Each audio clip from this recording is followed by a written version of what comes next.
Now we're going to see the cephalospinal fluid. The cephalospinal fluid is produced on the ventricles, lateral, third, and fourth ventricles. All contribute to the production of the cephalospinal fluid.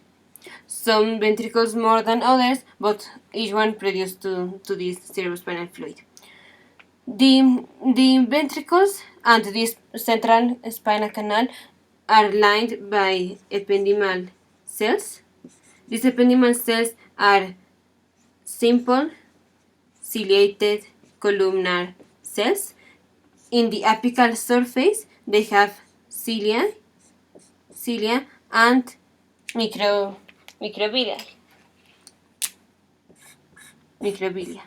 The microvilli helps to absorb the cerebrospinal fluid, and the cilia to mobilize the fluid.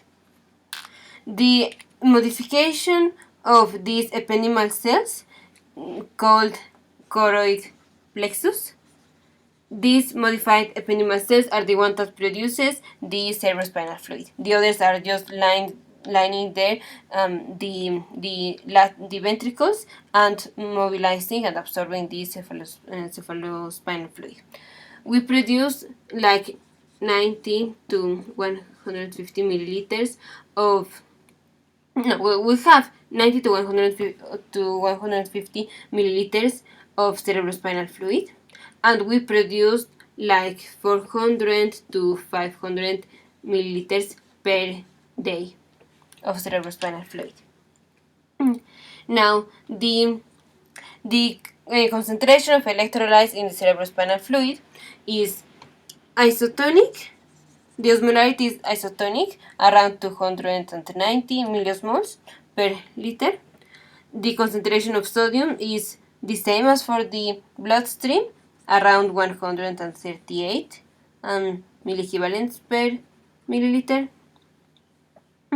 The concentration of chloride and magnesium is increased, and the concentration of bicarbonate, calcium, and potassium is decreased. Now, the total proteins in the cerebrospinal fluid needs to be less than 40 milligrams per deciliter. And the pressure, the cerebrospinal fluid pressure, is between 70 and 180 millimeters of water.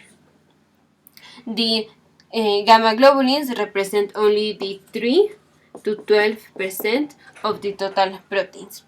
If we have increase in proteins, we can think in a tumor. If there is decrease in glucose, the level of glucose is between 40 and 70 milligrams per deciliter. It's more like think it as more as 2/3 of the normal glucose concentration. So if our normal glucose concentration is 90 milligrams per deciliter, then 2/3 would be 60 milligrams per deciliter in the cerebrospinal fluid. So if there is increased protein, could be sclerosis multiple with increased percentage of immunoglobulins, could be a tumor, could be meningitis. Meningitis also would increase the cerebrospinal fluid pressure. One that increases massive the cerebrospinal fluid is Cryptococcus neoformans meningitis.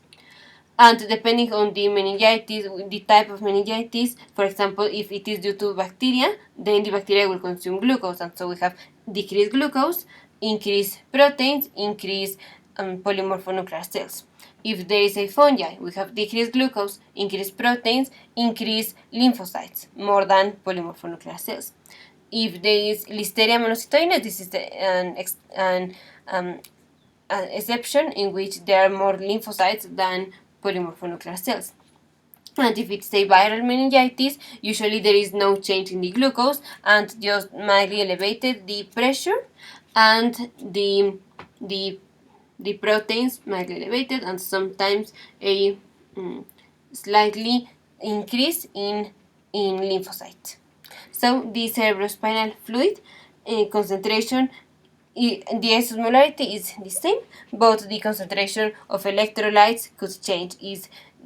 Has more concentration for for chloride and magnesium and less for bicarbonate, calcium and potassium.